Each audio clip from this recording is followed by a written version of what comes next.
네, 반갑습니다. 안녕하세요. 전남대 학생 여러분 반갑습니다. 안녕하세요.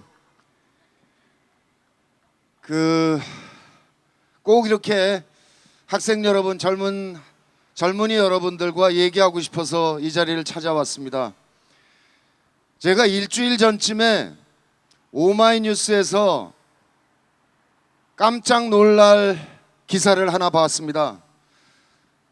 유신의 종말을 불렀던 79년도 부마항쟁, 부산과 마산에서 시민들이 들고 일어났던 그 사건, 그 사건의 그 사건 때 연행됐던 경남대 여학생 두 명이 포함된 관계자들이 국가를 상대로 배상 소송을 하고 있습니다. 지금 55살, 연행될 때 20대 초반이었던 그 경남대 여학생은 당시 부마 때 연행돼서 35일 구금되어 있는 동안 20명이 넘는 군인과 경찰로부터 갖은 성고문을 다 당했다는 것이었습니다.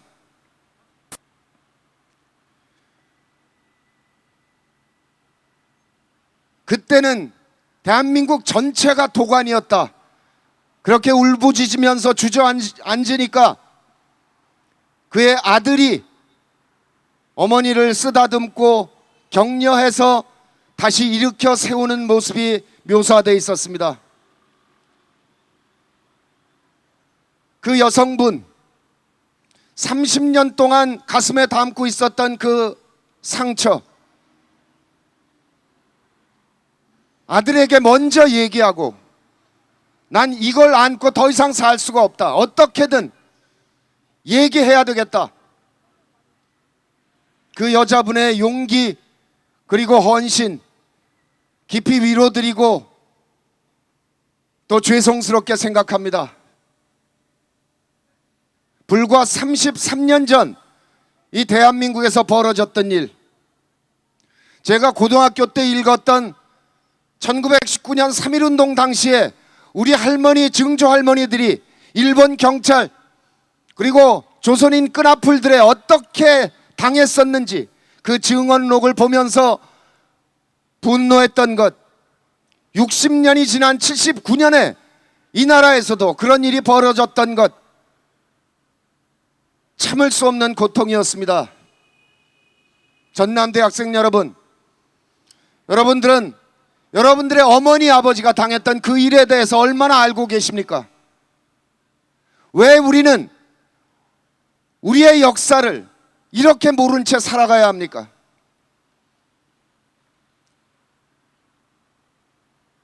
저는 중고등학교 다닐 때 국사를 배웠습니다.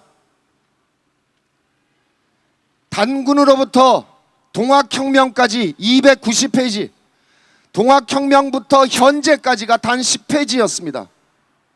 지금 2012년 대한민국의 현실은 바로 동학 이래 100여 년 역사가 규정한 것이건만 우리 대한민국 정부는 우리 국민에게 역사를 가르치지 않았습니다.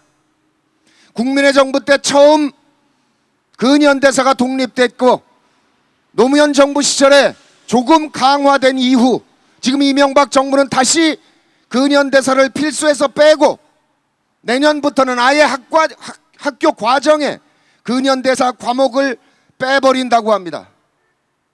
왜 그랬을까? 왜 이렇게 우리나라의 위정자들은 국민에게 역사를 가르치지 않았을까?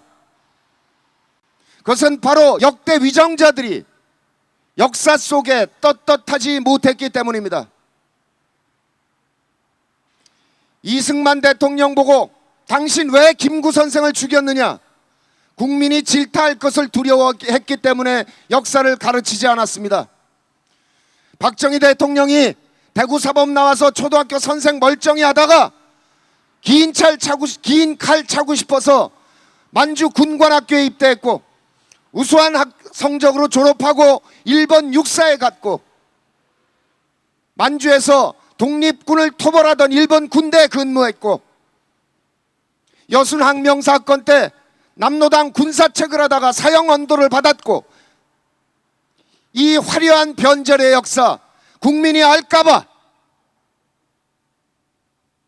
가르치지 않았던 거 아니겠습니까?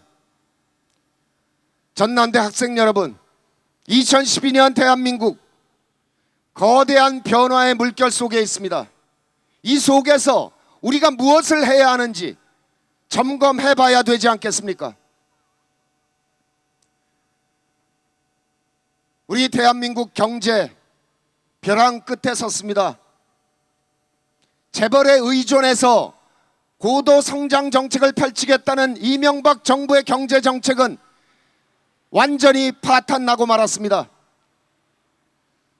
60년대 초반 박정희 대통령께서 수출 입국 정책을 펼쳤을 때 71년 대통령 선거에서 김대중 후보는 그렇게 재벌 중심의 고도 성장 정책은 잠깐은 달콤할지 모르나 장기적으로 문제를 야기시킬 수밖에 없다.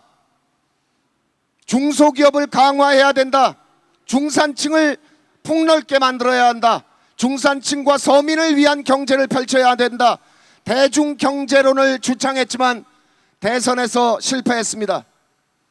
그 이후 IMF가 올 때까지 36년 동안 대한민국 경제 노선은 단 한 번도 바뀌지 않고 지속됐습니다.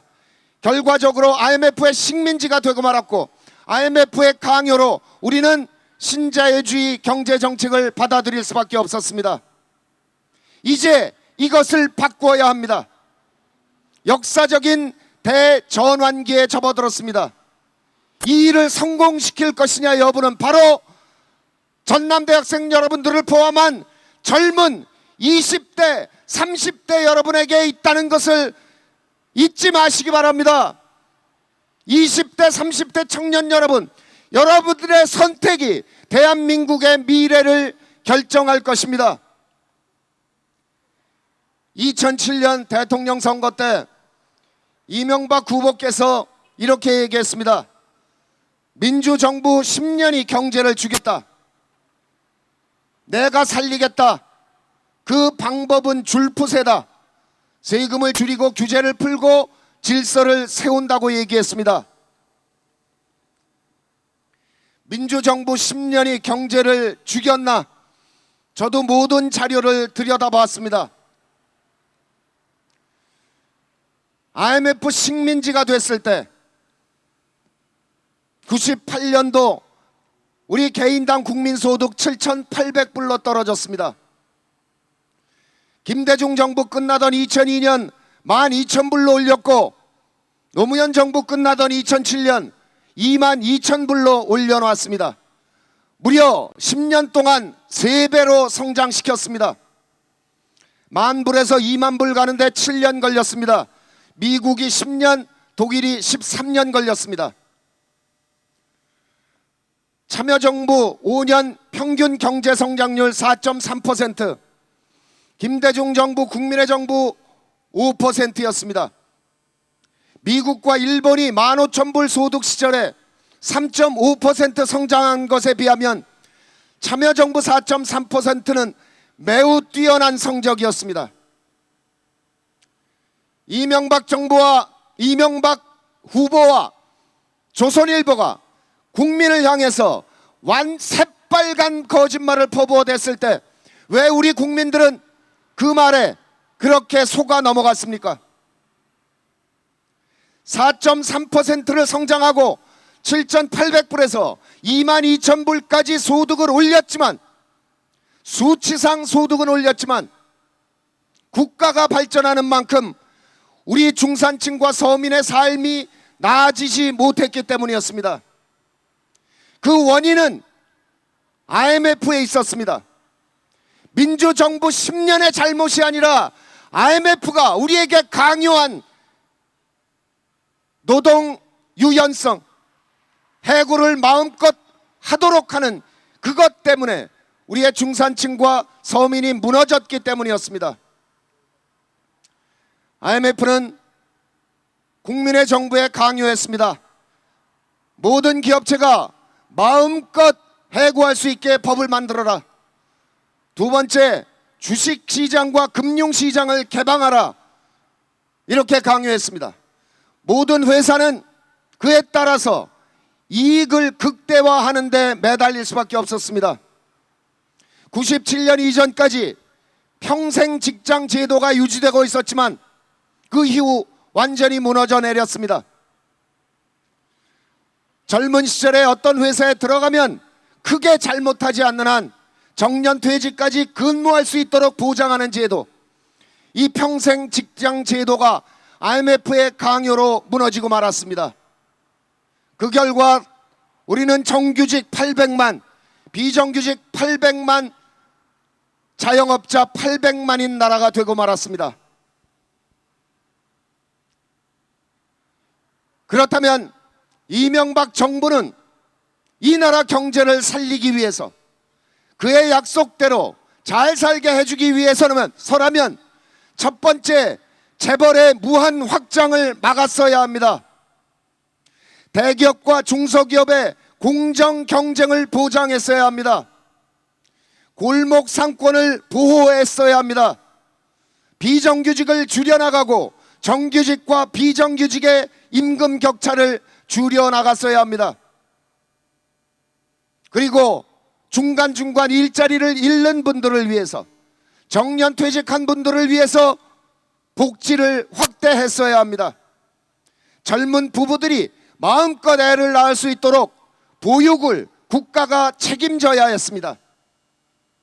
청년 일자리가 없는 것, 이를 위해서 국공립 기업들부터 우선적으로 그 지역 출신 대학생들을 의무적으로 고용하는 의무 고용 할당제를 도입했어야 합니다. 우리 민주통합당 바로 그렇게 하겠습니다. 박정희 대통령부터 시작한 수출 지향, 국가 주도, 재벌 의존 고도 성장 정책이 아니라 71년 김대중 선생이 주장하셨던 대중경제론에 입각해서 대한민국 경제의 근본 방향을 바꿔내야 하는 것입니다. 바로 이 선택을 이곳에 있는 전남대학생 여러분, 젊은이 여러분들이 바로 키를 쥐고 있습니다.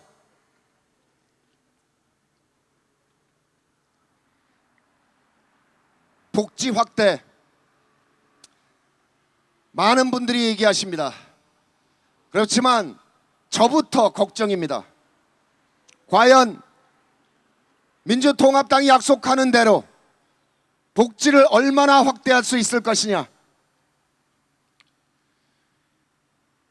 IMF 물려받았을 때 김대중 대통령은 부도나는 대기업을 구제하기 위해서 공적 자금을 160조를 형성했습니다. 그거 갚느라 민주정부 9년 걸렸습니다. 참여정부 4년차 원리금 상환에 무려 7조가 들었습니다. 2천만 원 연봉 35만 개 일자리입니다. 그 돈 아까워 미치는 줄 알았다고 이해찬 총리가 회고하는 걸 들어봤습니다. 그런데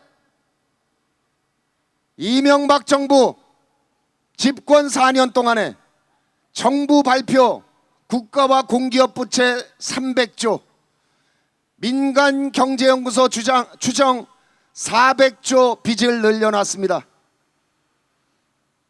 내년도 우리 국가 예산이 340조입니다. 300조 예산 국가에서 4년 동안 400조 빚을 늘려놨습니다. 세상에 이렇게 정신 나간 정권 보신 적 있습니까? 여러분의 어머니가 월수 300만 원인 월수 300만 원인 수입을 가지고 매월 400만 원씩 지출했다는 얘기입니다.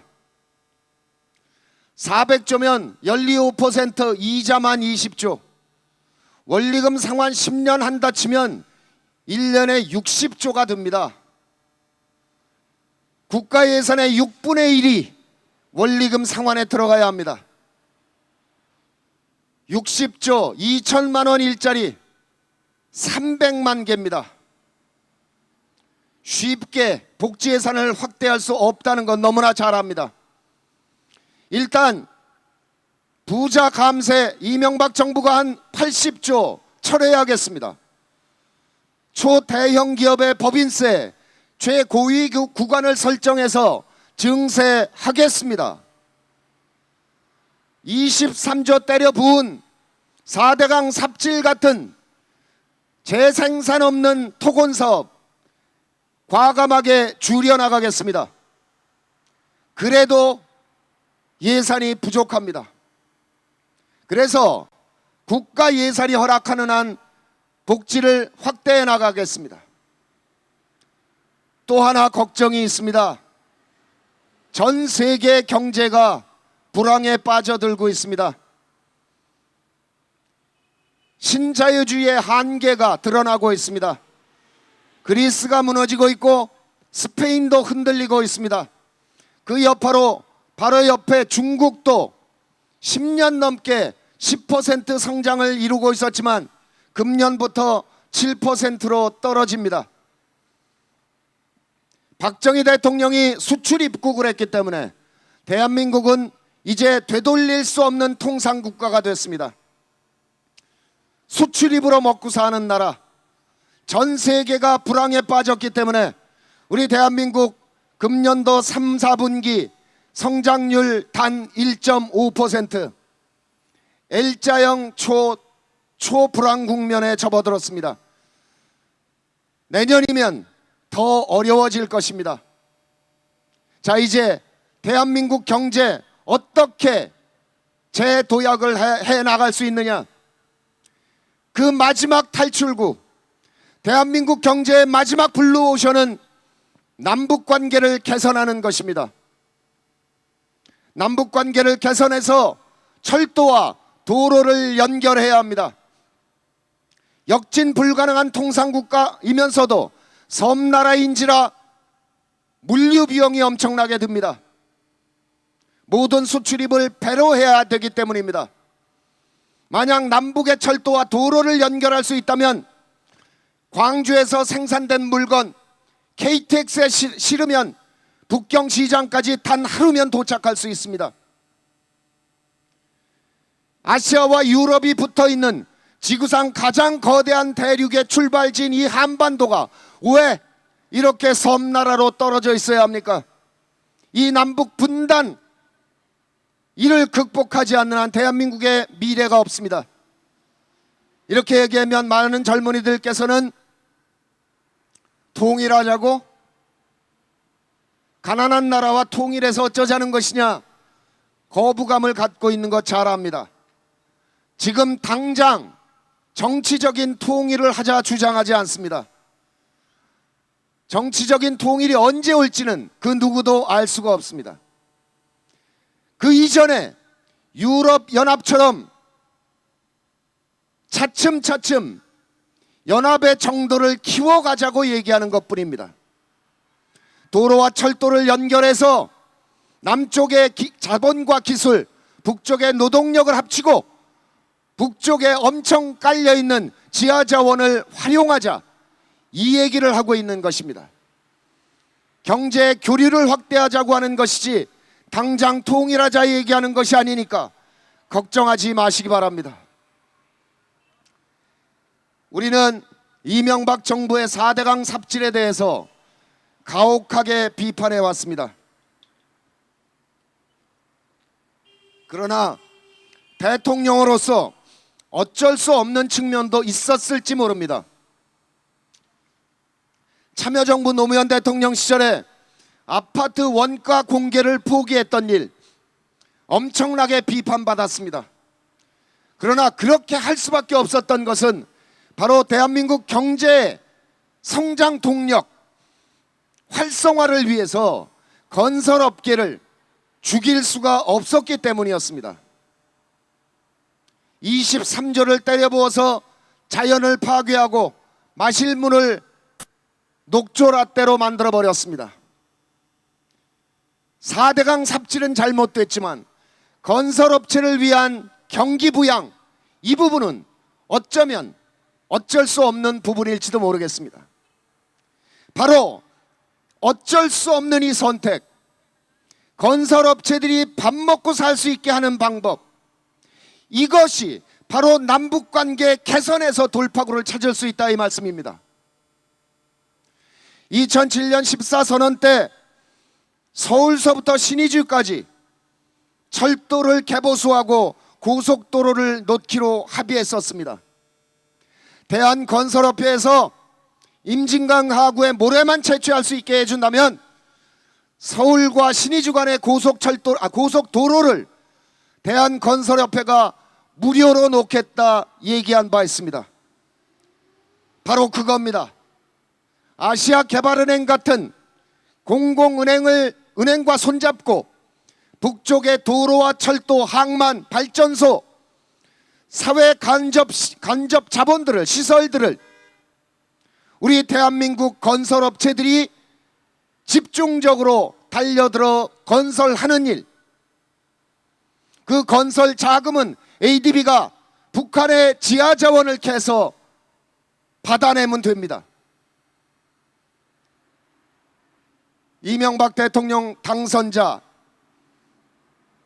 동교동 김대중 선생을 찾아가서 남북관계 개선 방향에 대해서 자문을 구한 적이 있었습니다. 김대중 대통령이 남북관계를 어떻게 발전시킬 것인지에 대해서 상세하게 설명을 하니까 이명박 대통령, 옳습니다 카카, 저도 그렇게 하겠습니다, 무려 4번이나 거듭 얘기했었다고 합니다. 그런데 이명박 대통령 왜 남북관계 개선에, 발전에 실패했겠습니까? 그것은 바로 조선일보를 필두로 하는 극우 세력의 방해 때문에 진행할 수 없었던 것입니다. 이것은 앞으로도 계속될 우리의 고통입니다. 결국 이명박 정부의 남북관계 정책은 잘못된 것임이 지난 5년 확연히 드러났습니다.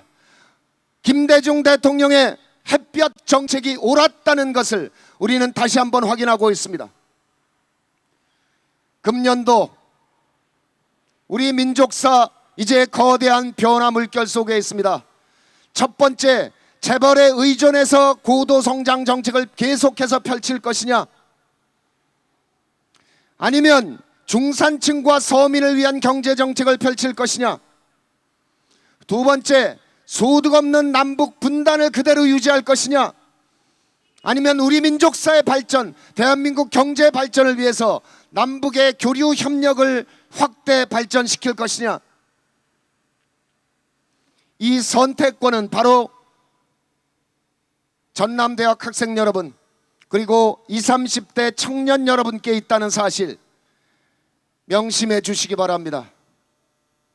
제 얘기를 들으면서 다 좋다, 다 아는 얘기 왜 이렇게 길게 핏대 세우고 반복하냐, 이렇게 생각하는 분이 계실지 모르겠습니다. 네, 답답해서 왔습니다. 광주에 제가 왜 왔겠습니까?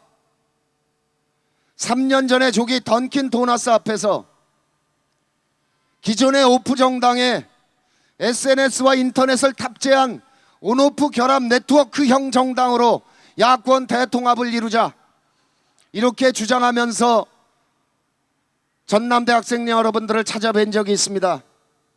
그때 젊은이들이 저한테 이렇게 얘기했습니다. 광주에서는 야당이 필요하다, 민주당의 패권을 견제할 야당이 필요한데 어쩌자고 여기 와서 야권 통합을 주장하느냐, 이렇게 얘기했습니다. 젊은이 여러분들의 진보적인 생각 존중합니다. 그 진보적인 생각에 따라서 진보 정당이 존립하고 발전하기 위해서는 지역 구도가 해체돼야 합니다. 특정 정당이 영남을 깔고 앉아 있는 한 현재 소선거구 제도는 변하지 않을 겁니다. 우리 민주진영이 압도적인 의석을 차지하지 않는 한 선거법 개정은 이루어지지 않습니다.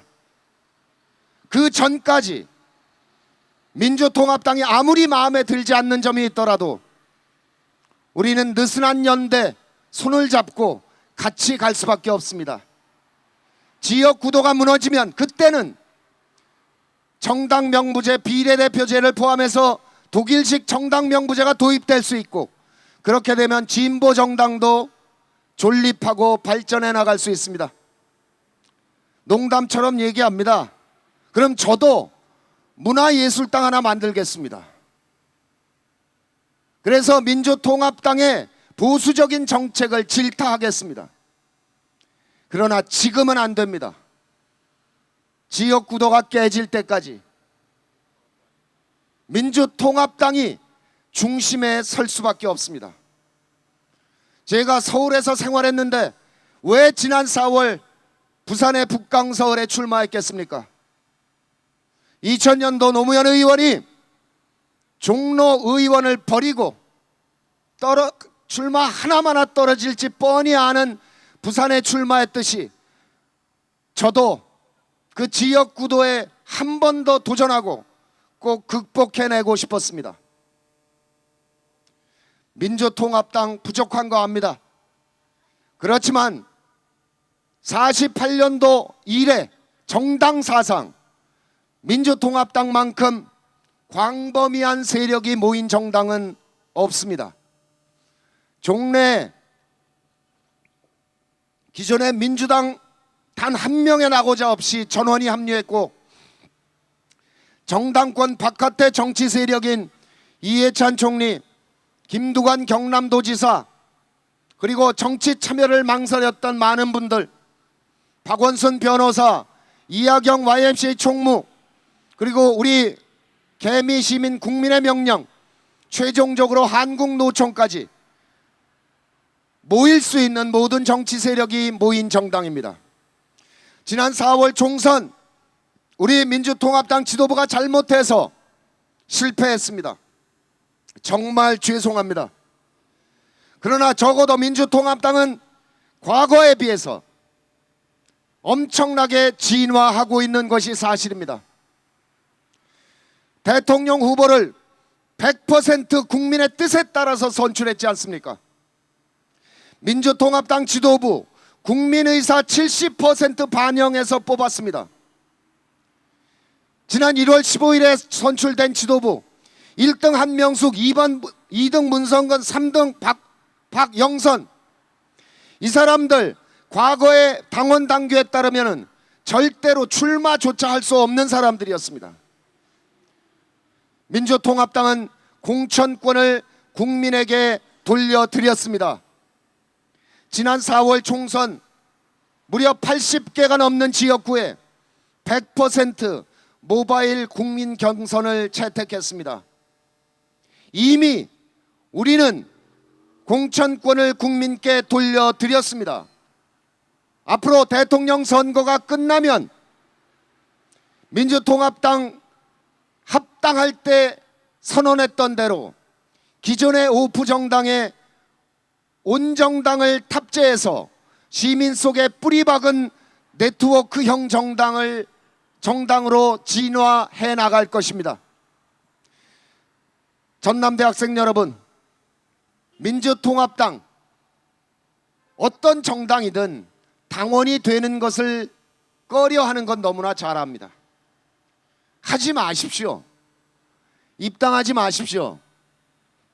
그러나 여성분들, 여성 3국 카페 중에 하나는 들어가 있죠. 화장빨, 쌍코, 소울드레서, 또 남자분들 뭐 미권스도 좋고 K1도 좋고 메이저리그 베이스볼 팬클럽도 좋고 어떤 식이든 인터넷 사이트에서 회원으로 활동하고 있는 것 알고 있습니다. 그런 식으로 그냥 인터넷 사이트 안에서 회원으로 활동하십시오. 이제 민주통합당은 온 플랫폼을 만들 테니까 이 안에 회원으로서 활동을 하시라는 얘기입니다. 이 안에서 네트워크를 형성하자는 얘기입니다. 전남대 학생 네트워크도 형성해도 좋습니다. 지난 국회의원 선거 때 우리가 35세 이하 청년 2명을 국회에 보냈듯이 광역의회, 기초의회에도 청년 비례대표제를 도입하겠습니다. 청년 여러분들의, 학생 여러분들의 정책적인 요구, 그걸 이제 정치인들에게 맡길 것이 아니라 학생 여러분들이 스스로 입안하고 집행할 수 있는 통로를 우리 민주통합당이 만들겠다는 얘기입니다.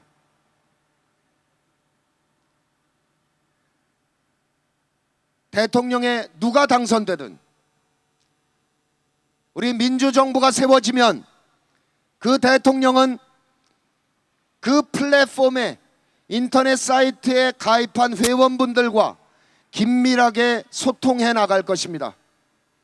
국가 정책도 협의하고 제안도 받고 또 평소에 영상 일기도 늘 보내드릴 것입니다.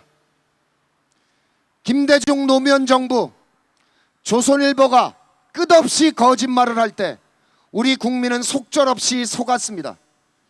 이제 만들어질 민주정부는 조선일보가 거짓말을 하면 그 즉시 스마트폰으로 대통령 스스로 조선일보를 비춰주고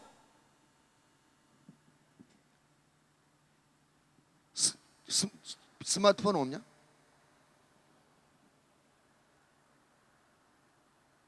자, 이렇게 하겠다는 얘기입니다. 조선일보를 봅니다. 대통령이 새빨간 거짓말을 합니다. 그러면 즉시 스마트폰으로 조선일보 거짓말했습니다. 국민 여러분, 이 새빨간 거짓말이에요. 저는 이렇게 얘기한 적 없어요. 난 어떻게 하려고 그러는 거냐면요 라고 1분 30초 동안 동영상을 찍어서 이 플랫폼에 가입한 수백만 국민 여러분께 직접 동영상을 보내드리겠다는 얘기입니다.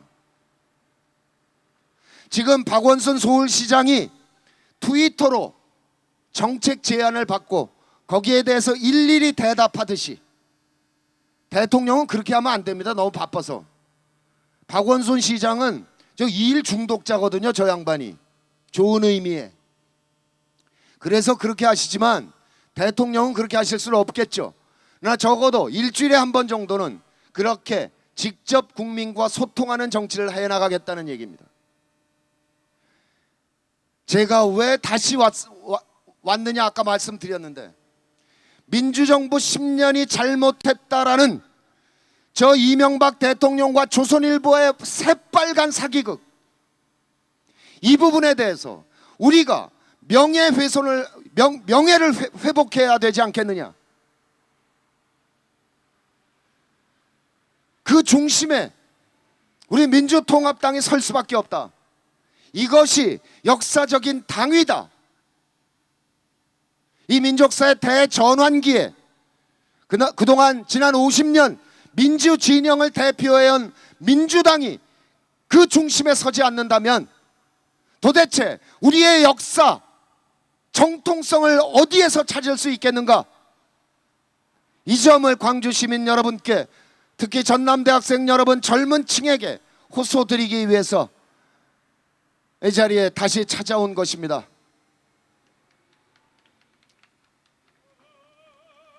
이것이 중앙선관위원회와 협의를 마친 합법적인 정책 홍보 활동이지만 규제 사항이 많습니다. 첫 번째, 후보의 이름을 얘기하면 안 됩니다.